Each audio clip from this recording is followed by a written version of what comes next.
Hey parents, Kate Chasman here. This video is about helping kids learn how to memorize items. This is often a hard thing, especially for kids who have a hard time with their working memory. Working memory is, if you think about like a computer, when you have too many windows open in your computer, it kind of slows down. It's the same thing with our brain. If we've got too much in our working memory, we start to forget some things because we only have room for about 7 items in our working memory. So once you get a certain number of items in there, something's going to go out. Like if someone says a list of words, things to get at the grocery store, you can remember maybe 6 or 7 of them, and then you start to forget some of the other ones. That's just the way our working memory works. It only has a certain amount of capacity. And some people have less working memory than others. They just have, that's an executive skill. And some people just have a smaller working memory than other people. So we have to figure out tricks of ways to memorize, especially information, and then be able to get it into our long-term memory, because that's what we want to do. You've got working memory, you've got short-term memory, and then you have long-term memory. And long-term memory is that stuff that you've remembered from your childhood, from 3 to 4 weeks ago, whatever it is, right? So some of the long-term memory is a little foggy, especially things that that you have only done once. But for things like your multiplication tables, I've done it so many times that I know, 3 times 5 is 15, and I've remembered that for a number of years, whether I've used it or not. It's stayed in my memory. So in school, there's a reason why you want to be able to memorize things sometimes. So if your child is having a hard time memorizing things, you can do things like flashcards, which we've all done and teachers will often recommend for things like sight words and multiplication tables. Those are the 2 areas that we really have to do the most of, and addition and subtraction in elementary school. So you could do flashcards. Now, one thing I want to say about flashcards is if you do that and you find your kid is really resistant to it or gets really frustrated, I have one little tip for that. If you like using flashcards and you want to do that, it's fine to use flashcards. But my recommendation is this: when you ask them the word or the math fact, you have 2 piles. One pile is the ones they get, easy peasy, automaticity, or is what teachers call it. The other pile are the ones that are hard for them still. So you're going to make your 2 piles as you show them up. One pile, oh, they know that one, great, they know that one, oh, they don't know that one, they know that one, they don't know that one, so on. Then what you do is you pick up the pile that they knew, that were easy peasy for them, maybe add 1 of the hard ones in, or maybe 2 of the hard ones in, and say, let's finish with this pile, and then we can go have dinner or go to bed or whatever the next thing is.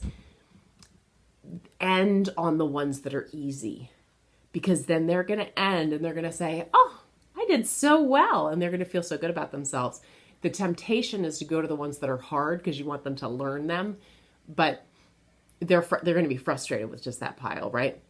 If you just slide 1 or 2 into the easy peasy pile, they're going to feel good about it, and the next time you pick up those flashcards, they're probably going to have a more positive, feeling about it. That's one recommendation. Another recommendation is you could always put index cards all over your house or apartment or wherever you live. Put the facts up so that they're constantly seeing them, especially for those visual learners like we talked about. That's a great way for them to learn it. Another way you might want to do rainbow tracing. So you could do this with anything you have to memorize, but let's pretend they're trying to learn their sight words, and the word is 4.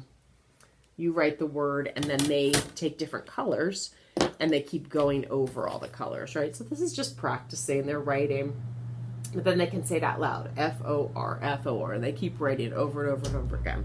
That's one way to do it. Another way is to, you could, for sight words, you could jumble the letters around, right, and see if they can create the word.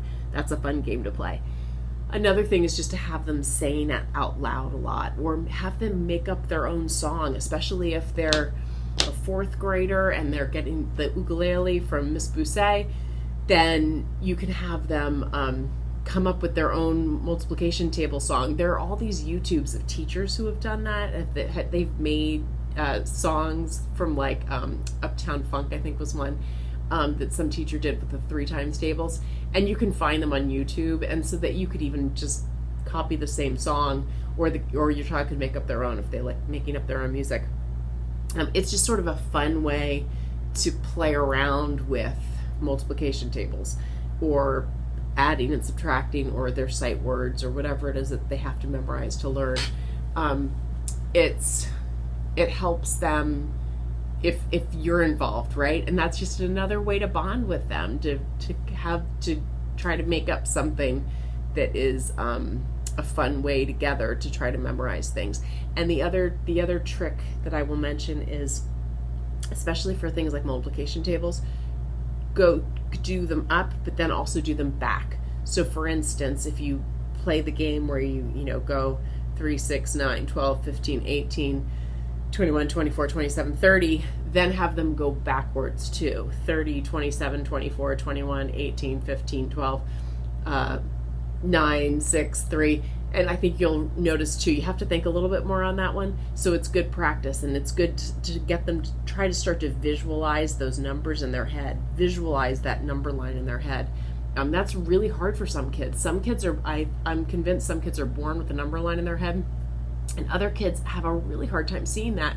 So maybe even writing out the whole number line and having them jump like a frog to each of the numbers, and seeing how you're jumping every third number, that might help them be able to visualize it better. So it's just those kind of things to really keep working at, so that they can memorize those kind of facts. All right, thanks so much.